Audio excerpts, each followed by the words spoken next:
नमस्कार दोस्तों, मैं हूं परविंदर। दोस्तों, इस देश में काफ़ी सारे सामाजिक कार्यकर्ता हुए हैं, क्योंकि जब भी कभी इस देश में परिवर्तन आया है उसके लिए कोई न कोई व्यक्ति उठ खड़ा हुआ है, जिसने समाज में परिवर्तन लाने के लिए काफ़ी संघर्ष किया है और जिसके बूते ही इस प्रदेश में लगातार जो है परिवर्तन होता भी रहा है। काफ़ी सारे सामाजिक कार्यकर्ता आज भी हमारे देश के अंदर हैं, जिनके नाम जैसे महात्मा गांधी हैं, अन्ना हजारे हैं जिन्होंने बड़ा आंदोलन किया था, इसके अलावा रामदेव हैं जिन्होंने दिल्ली के अंदर एक बड़ा आंदोलन किया था। तो काफ़ी सारे सामाजिक कार्यकर्ता हैं जिन्होंने समय समय पर प्रदेश के अंदर जो भी कुरीतियाँ होती हैं उनके खिलाफ उन्होंने आंदोलन किए हैं।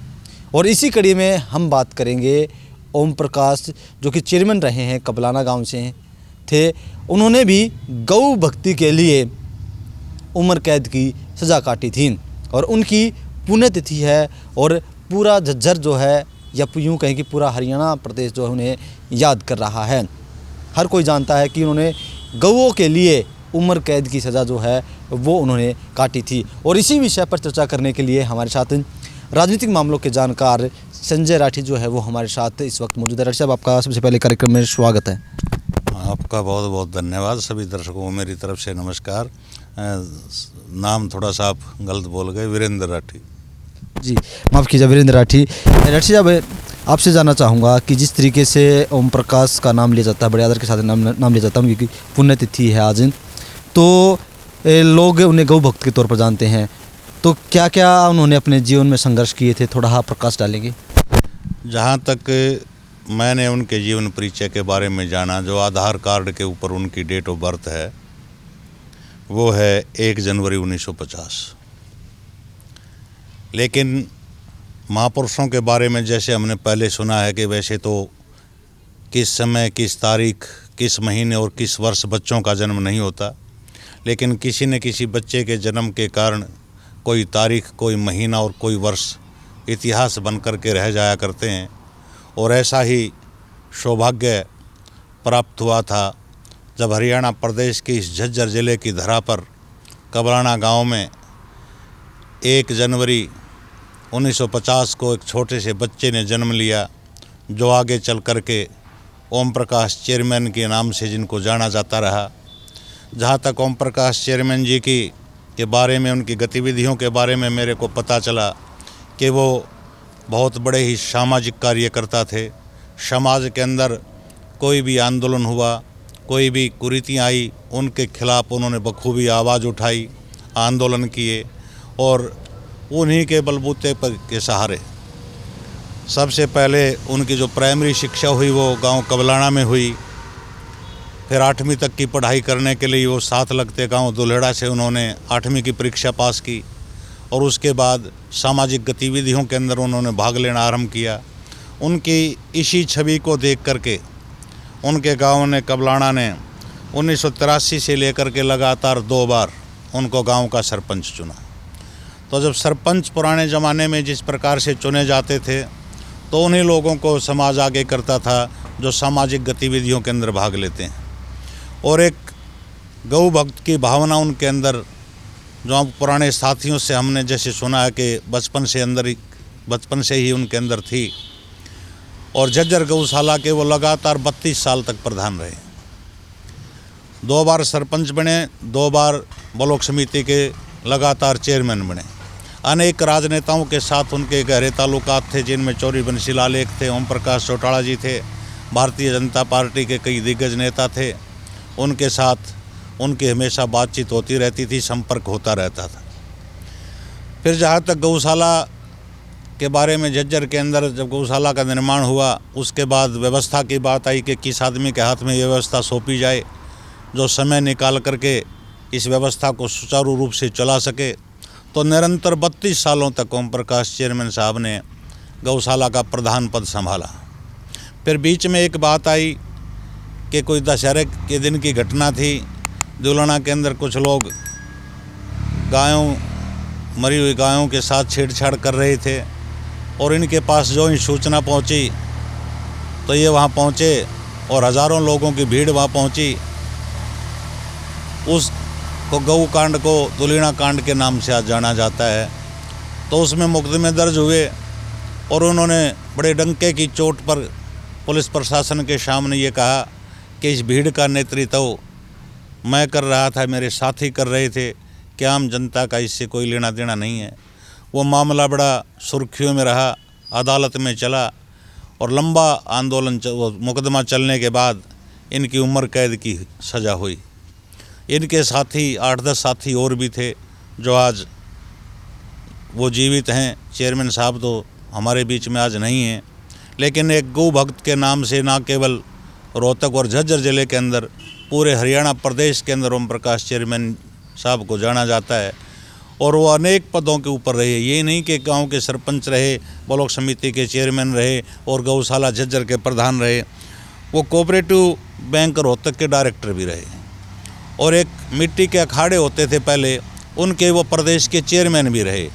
और सबसे बड़ी संस्था जो उत्तर भारत की जाट शिक्षण संस्था रोहतक की है, उसके भी वो 2007-8 के अंदर जो चुनाव हुआ था, जब तो हर मतदाता प्रधान, उप प्रधान, सचिव और महासचिव के लिए मतदान करता था, उस समय ये जाट शिक्षण संस्था रोहतक के भी उप प्रधान रहे।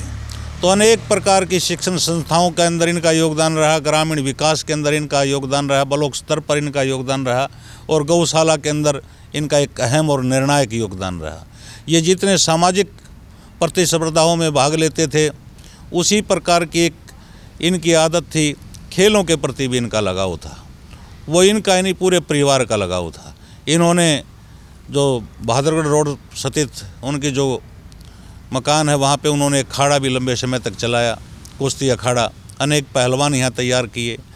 और ओम प्रकाश चेयरमैन साहब के छोटे भाई होते थे प्रताप सिंह, वो कबड्डी के बहुत अच्छे खिलाड़ी थे, कैचर भी थे और रेडर भी थे। और खेल के दम पर ही उनको बिजली विभाग में नौकरी मिली थी और उस समय पे हरियाणा प्रदेश की टीम में उनका चयन हुआ और अनेक प्रतियोगिताएं ऐसी हुई राष्ट्रीय स्तर पर, जहां पर देश के अंदर हरियाणा प्रदेश की टीम ने पहला इनाम पाया। और उस जितने भी मैच ऐसे हुए तो उनमें इनके जो छोटे भाई प्रताप सिंह जी थे, उनका एक अहम और निर्णायक योगदान हर मैच के अंदर रहा। तो खेल प्रेमी भी थे, सामाजिक भी थे, गौ भक्त भी थे। और इस प्रकार से जो इन्होंने अपने समाज क्षेत्र के अंदर जो काम किया, मैंने तो स्वयं अपनी आँखों से देखा है। कभी हम जब आते थे तो जो सामाजिक आपस में छोटे भाई भाई का विवाद हो जाता है, तो कचहरी की बजाय वो दोनों के अंदर बातचीत करके सुलह कराते हुए मैंने देखा है। और ऐसे सैकड़ों मामले, हज़ारों मामले हैं जिन्होंने उनको निपटाया। और फिर कहते हैं कि पूत के पैर जो है पालने पेछण जाते हैं। इसी परंपरा को उनके जो बेटे हैं संजय कबलाना जी, वो भी उनके पद चिन्हों पर चले हुए हैं। जैसे सुबह उठते हैं, नहा धो करके सबसे पहले गौशाला के अंदर अपने हाथ से गायों को दाना देना या रोटी देना और उसके बाद लोगों से निरंतर मिलना। तो कहीं कहीं उन्हीं प्रकार की जो पृष्ठभूमि, जो कार्यशैली चेयरमैन साहब की थी, उसी कार्यशैली को इनके बेटे संजय कबलाना जी ने भी अपनाया। और थोड़ा आपसे ये जानना चाहूँगा कि जब जिस समय संजय कबलाना को हमने चुनाव प्रचार में देखा कि वो हर जगह पोस्टर लगे होते थे कि भाई क्या लग रहा है कि गौ भगत जो है चेयरमैन ओम प्रकाश ने गौओं के लिए बलिदान किया है, तो लोग इस बात के लिए कन्फ्यूज हैं कि जो बुजुर्ग लोग हैं वे तो जानते हैं सब कुछ, लेकिन थोड़ी जो युवा पीढ़ी है वो इस बात से कटी हुई कि आखिरकार कैसा वो बलिदान था। आपने बताया जरूर डिटेल में कि भाई जिस तरीके से दुलीना कांड हुआ था वहाँ पर उन्होंने किया था। तो क्या जो इस वक्त जो युवा हैं, क्या उन्हें इन चीज़ों से प्रेरणा लेनी चाहिए, गौओं के लिए उन्हें भी आगे आना चाहिए? तो प्राचीन समय में हम छोटे बच्चे थे तो कहानी सुना करते थे हरफुल जाट जुलानी वाले के बारे में कि इतने गौ हत्थे उन्होंने तड़वाए और अपनी जान को हथेली पर करके गौओं की सेवा के लिए उन्होंने काम किया। तो उसी प्रकार की छवि इस इलाके के अंदर, हरियाणा प्रदेश के अंदर ओम प्रकाश चेयरमैन साहब की रही है। जो युवा वर्ग आज का है वो तकरीबन इस इलाके का युवा वर्ग तो जानता है कि चेयरमैन साहब ने कि गौओं को बचाने के लिए कितना बड़ा आंदोलन में भाग लिया और अपनी उम्र कैद तक की सज़ा पाई। और आज का नौजवान को ज़रूरत है कि हरियाणा प्रदेश के नौजवानों को ऐसे लोगों से प्रेरणा लेनी चाहिए, क्योंकि बात 23 दिसंबर 2018 की बात है। उनको ब्रेन हेमरेज की अचानक शिकायत हुई और वो हमारे बीच से चले गए।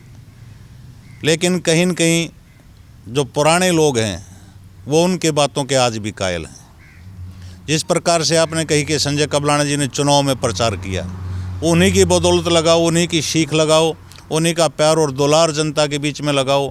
जिस प्रकार से संजय कबलाना जी ने 2009 में पहला चुनाव भारतीय जनता पार्टी से बादली विधानसभा क्षेत्र से लड़ा।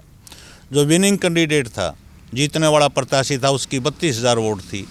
और जो दूसरा प्रत्याशी था जिसके पास दो बड़े राजनेता दो बादली विधानसभा क्षेत्र के थे, चौधरी मनफूल सिंह और चौधरी धीरपाल जी। चौधरी मनफूल सिंह जी के बेटे सुप्रीम कोर्ट के अंदर वकील हैं ब्रजेंद्र सिंह जी, वो चुनाव लड़ रहे थे, उनकी 20,000 वोट आई थी। और उस समय भारतीय जनता पार्टी का प्रभाव ना केवल इस इलाके के अंदर बल्कि हरियाणा प्रदेश में कहीं भी नहीं था। इनकी 13,000 वोटें आई थी। जो टॉप 10 भारतीय जनता पार्टी के नेता 90 में से वोट पाने वाले थे, उन टॉप 10 में संजय कबलाना जी 13,000 वोट लेकर के, बड़े सम्मानजनक वोटें लेकर के बादली विधानसभा क्षेत्र से भाजपा के निशान पर लेकर के आए थे। उसी प्रकार से वह आगे चल करके 2019 का चुनाव उन्होंने जजपा से लड़ा। तो जजपा का जब चुनाव उन्होंने लड़ा तो उस समय चेयरमैन साहब हमारे बीच से जा चुके थे। तो चेयरमैन साहब की गैर मौजूदगी में, उनकी गैर हाजिरी में जो चुनाव हुआ, लेकिन लोगों ने प्यार और दुलार दिया और करीब 30,000 वोटें संजय कबलाना को जजपा के निशान पर बादली विधानसभा क्षेत्र ने दी। लेकिन अब की बार परिस्थिति ऐसी बनी कि इन्होंने भारतीय जनता पार्टी को पुनः ज्वाइन किया, एक तरह से घर वापसी आप मान करके चलो। लेकिन भारतीय जनता पार्टी ने बेरी विधानसभा, जहाँ इनका ना बादली के अंदर गाँव लगता था ना बेरी के अंदर लगता था, बेरी में अचानक जो है पार्टी ज्वाइन हुई। 2 दिन बाद टिकट की घोषणा हो गई। केवल इनको 25 से 26 दिन चुनाव प्रचार के लिए मिले और वहाँ पर भी सेकंड पोजीशन में ये अपनी लेकर के आए। और कांग्रेस के दिग्गज नेता जिसको हम कहें, जो 7 बार के विधायक डॉक्टर रघुवीर सिंह कादान के सामने जाकर के चुनाव इन्होंने लड़ा। वो चेयरमैन साहब का ही रसूख लगा लो, उन बड़े बुजुर्गों का आशीर्वाद लगा लो, उनके जो पुराने मेल जोड़ के साथी थे उनका सहयोग और समर्थन लगाओ कि इस सेकंड पोजीशन पाने में मात्र 25 से 26 दिन के अंदर वहाँ कामयाब रहे। तो कहीं ना कहीं राठी साहब हम ये मान सकते हैं कि जो चेयरमैन साहब की जो चाल चलन था, जिस तरीके से लोगों का मिलना जुलना था, आज उसी कार्यशैली को, उसी तौर तरीकों को संजय कबलाना आगे बढ़ा रहे हैं। कार्यशैली को नहीं, मैं तो कई बार देखता हूँ जैसे कोई ब्याह शादी के कार्ड आ जाते हैं और कोई एक भी कार्ड गलती से छूट जाता है, फिर ये अपने घर वालों के साथ झगड़ा भी करते हैं कि ये कार्ड कहाँ चला गया था, मेरे को आज पता चला कि कार्ड आया था। तो इतने बारीकी से नज़र रखते हैं कि किसी के सुख दुख में ये मिस ना करें, सुख में भी जाएं और दुख में भी जाएं। यही प्रणाली, यही प्रथा जिस प्रकार की चेयरमैन साहब ने इनको शिक्षा दी थी, उन्हीं के पद चिन्हों पर चलते हुए, उन्हीं के कदमों पर चलते हुए उस चीज़ को आगे बढ़ा रहे हैं और समाज के लोग जुड़े हुए हैं। और ये उसी पद्धति में मैं देखता हूँ जिस प्रकार से चेयरमैन साहब भाई भाई के या पति पत्नी के या बहन भाई का कोई विवाद होता है घर का, उन विवादों को, उन चीज़ों को यहाँ निपटाते हैं भाईचारे के हिसाब से, समझा बुझा करके। तो उसी परंपरा को कहीं न कहीं आगे बढ़ा रही है। तो चलिए दोस्तों, कहीं ना कहीं जो चेयरमैन गौ भक्त जिन्हें हम कहते हैं, ओम प्रकाश जी की जो परंपरा थी, आज वो हमारे बीच नहीं है। लेकिन जिस तरीके से उन्होंने गौ सेवा की थी तो लोग उन्हें आज भी याद करते हैं। जैसे जिस प्रकार से उनका जो है वो 23 दिसंबर को वो हमारे बीच से चले गए थे 2018 को, तो उनकी जो पुण्यतिथि है 23 दिसंबर। हर बार ये गौशाला जो अपनी झज्जर की है, इसके अंदर हवन यज्ञ कराते हैं और ब्लड डोनेशन कैंप लगवाते हैं। और चेयरमैन साहब के जो चहेते हैं या मिलने वाले उनके जो लोग थे, वो सारे उसके अंदर भाग लेते हैं। इस बार भी यह आयोजन गौशाला के प्रांगण के अंदर किया जा रहा है उनकी 6वीं पुण्यतिथि के ऊपर। तो हमारी तरफ से हम उन सच्चे गौ भक्त को श्रद्धांजलि अर्पित करते हैं, नमन करते हैं। तो चलिए दोस्तों, हमारी पूरी टीम की तरफ से उन्हें श्रद्धांजलि है। और आप भी जो है झज्जर गौशाला में आ सकते हैं, आप भी उन्हें अपनी भावभीनी श्रद्धांजलि दे सकते हैं। हमसे बातचीत करने के लिए राठी साहब आपका बहुत बहुत धन्यवाद। बहुत बहुत शुक्रिया।